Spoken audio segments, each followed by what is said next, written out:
Japan একটি অসাধারণ দেশ, যেখানে প্রতিটি দিকেই প্রযুক্তির ছোঁয়া। ট্রেনের পাঞ্চুয়ালিটি নিয়ে বললে, জাপানে ট্রেন কখনো দেরি করে না। যদি ট্রেনের সময়সূচি অনুযায়ী ৫ সেকেন্ডও দেরি হয়, তা নিয়ে আলোচনা হয়। এটা তাদের সময়ের প্রতি শ্রদ্ধা প্রকাশ করে। এখন আসি টয়লেটের কথা। জাপানের টয়লেটগুলো সত্যিই অদ্ভুত। স্বয়ংক্রিয় ফ্লাশ, গরম আসন, এমনকি মিউজিকও। আপনি যখন টয়লেটে থাকবেন, তখন আপনার আরাম নিশ্চিত করতে সবকিছুই করা হয়। রোবটের উপস্থিতি জাপানে খুবই সাধারণ। হোটেল এবং রেস্টুরেন্টে রোবট কর্মচারীরা খাবার পরিবেশন করে। তারা এতটাই দক্ষ যে কখনোই মনে হয় না যে আপনি রোবটের সাথে কথা বলছেন। এখন খাবারের সংস্কৃতি নিয়ে কথা বলি। জাপানিরা খাবার খাওয়ার সময় খুবই মনোযোগী।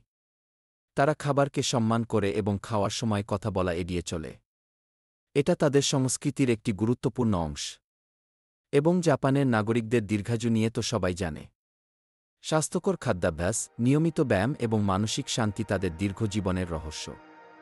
জাপান সত্যিই একটি অনন্য দেশ, যেখানে প্রযুক্তি, সংস্কৃতি এবং স্বাস্থ্য একত্রিত হয়েছে।